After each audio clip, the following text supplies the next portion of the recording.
तो ऑपरेशन ज्ञानवापी को लेकर एक खास पैनल हमारे साथ जुड़ चुका है। जो मेहमान हमारे साथ जुड़े हैं उनका परिचय आपसे करा दें। हमारे साथ अश्विनी उपाध्याय साहब जुड़ रहे हैं। आप एडवोकेट हैं, सुप्रीम कोर्ट के लगातार इस तरीके के मसलों को अदालत में ले जाते रहे। हमारे साथ विशाल सिंह हैं, आप कोर्ट कमिश्नर हैं। इस पूरे मामले में सबसे अहम जानकारी विशाल सिंह जी की जो रिपोर्ट है उससे सामने आई है। हमारे साथ राम प्रसाद सिंह जी हैं, आप हिस्टोरियन हैं, साथ ही साथ अपनी कैमरे से तमाम तस्वीरों को कैद किया है आपने, और मेरे सहयोगी सुशांत मुखर्जी भी हमारे साथ। जी बिल्कुल, लेकिन सबसे पहले मैं जानना चाहूंगी विशाल जी के पास, जो पूर्व कोर्ट कमिश्नर रह चुके हैं।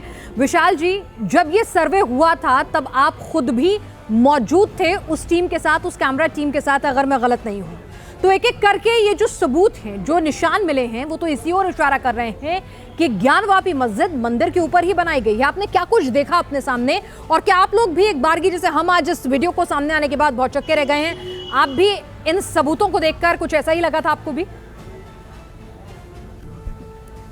मतलब सबसे पहले जो रिपोर्ट मैंने बनाई थी वो रिपोर्ट मैंने सबमिट कर दी है, और उसमें जो चीजें लिखी गई हैं।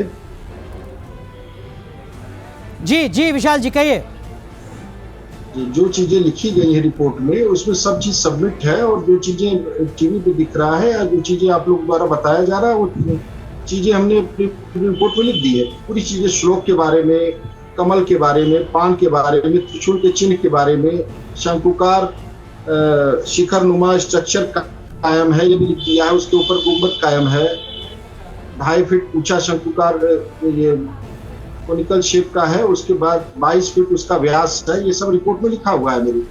जी विशाल जी, जो आपकी रिपोर्ट है सर, वो मैं पढ़ रहा हूँ, उसकी कॉपी भी हमारे पास है।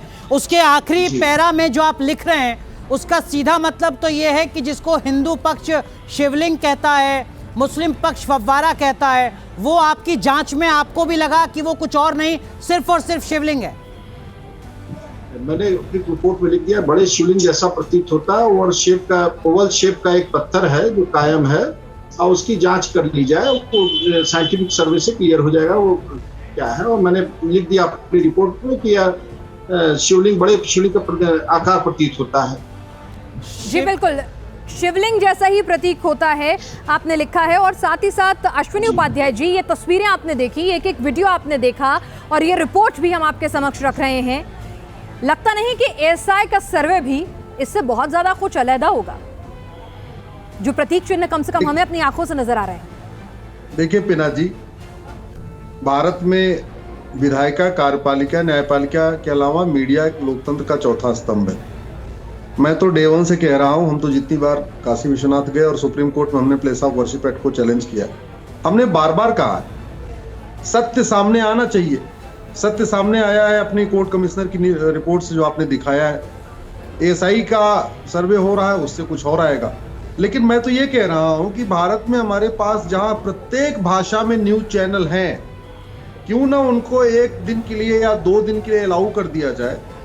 न्यूज नेशन भी जाए, बाकी हिंदी भाषा, मराठी भाषा, उर्दू, बंगाली, तेलुगु, जितनी भाषाओं में हमारे न्यूज चैनल हैं, सबको अलाउ कर दिया जाए। सबको 1 घंटे या 2 घंटे का समय दिया जाए, जाए वहां से लाइव दिखाएं।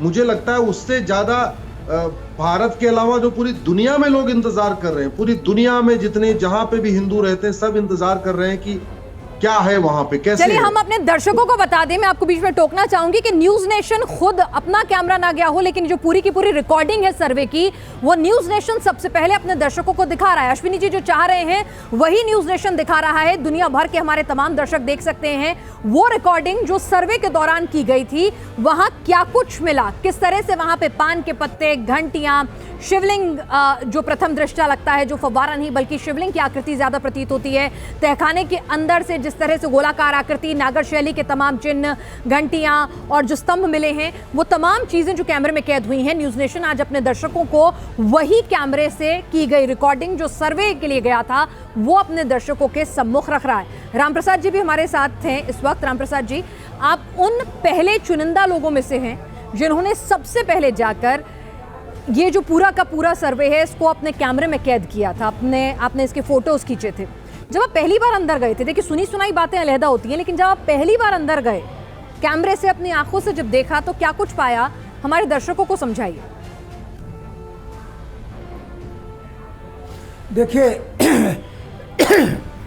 जहाँ तक अंदर जाने का है, मैं राम जन्मभूमि आंदोलन में के बाद 92 से अंदर जाना शुरू किया हूँ।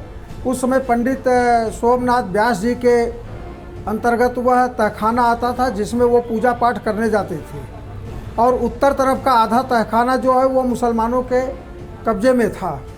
तब से मैं देख रहा हूँ अंदर तहखाने की बात, और जहाँ बार बार इसको मस्जिद कहा जा रहा है, कोई एक भी सबूत मस्जिद होने का नहीं है।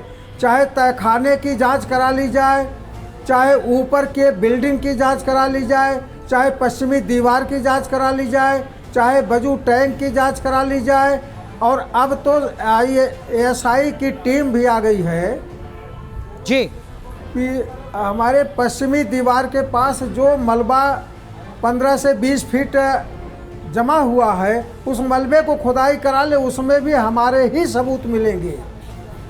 बिल्कुल राम प्रसाद जी बड़ा मेरा ये खुलासा कर रहे हैं। कहना, मैं आपके पास एक आऊंगा, भी आपके पास कुछ सबूत और अहम मस्जिद जानकारियां होने का नहीं हैं। है। आपका अनुभव हर सनातनी के लिए बेहद जरूरी है, न्यूज नेशन के इस बड़े खुलासे के लिए बेहद जरूरी है। एक बार रुक करते हैं हमारे सहयोगी सुशांत मुखर्जी का, जो लगातार ज्ञानवापी के विवाद को कवर कर रहे हैं, हर एक तस्वीर हर एक अपडेट हमारे दर्शकों तक पहुंचा रहे हैं बनारस से। सुशांत, आज की जो ये तस्वीरें हम दिखा रहे हैं अपने दर्शकों के लिए, एक बड़ा खुलासा और एक जरूरी तस्वीर।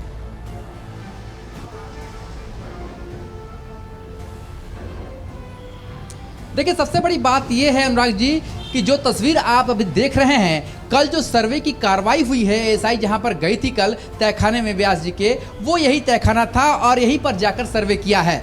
और सबसे बड़ी बात यह है कि हमारे साथ वो शख्स भी मौजूद हैं जो कि इस सर्वे के दौरान मौजूद भी थे। संतोष जी, आप तो उस दौरान मौजूद भी थे, आपकी आवाज़ भी उसमें आ रही है, मैं सुन पा रहा हूँ। आपने क्या कुछ देखा था उन सर्वे के दौरान? सर्वे के दौरान पूरे ज्ञानवापी परिसर में टोटल चारों तरफ हिंदू सबूत बिखरे पड़े हुए हैं, जो हमारे ऐतिहासिक और पौराणिक सबूत थे, जिसमें सहस्त्र कमल दिखाई पड़ता है, स्वास्तिक का चिन्ह दिखाई पड़ता है, मूर्तियां दिखाई पड़ती हैं, और सबसे बड़ी चीज़ है कि मलबों से ढक दिया गया है हमारी चीज़ों को। मंदिर के मलबों को तोड़ करके ढका गया है, जो नहीं छिपा पाए हैं उसको सफ़ेद पेंट लगा के ढकने का प्रयास किया गया है। यही नहीं, जगह जगह पर जो पिलर नीचे, जिसको बेसमेंट कहते हैं, वहाँ से जो निकलते हैं उस पर हिंदू प्रतीक चिन्ह मौजूद हैं, और हिंदू प्रतीक चिन्ह मौजूद होने के साथ साथ संस्कृत के श्लोक लिखे हुए हैं, जो किसी मस्जिद में दुनिया की हो तो आप बता दें। उसके बाद वही पिलर जब ऊपर पहुंचते हैं तथाकथित मस्जिद के अंदर, तो सफ़ेद चूना पेंट लगा करके उनको इस तरह से ढका जाता है कि हिंदू प्रतीक चिन्ह छिप जाए, और छिपाने की लाख कोशिश करने के बाद भी उकेर करके कहीं त्रिशूल दिखाई पड़ता है, तो कहीं डमरू दिखाई पड़ता है, तो कहीं नाग दिखाई पड़ता है।